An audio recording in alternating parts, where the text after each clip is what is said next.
করে কাল বৈশাখী, চৈত্রের শেষ বেলা পাতা ওড়ে নাকি।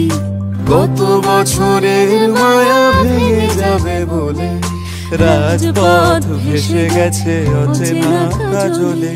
তুমিও অঝরে তাকে শুধু ভালোবেসো। এসো হে বৈশাখ, এসো এসো, এসো হে বৈশাখ।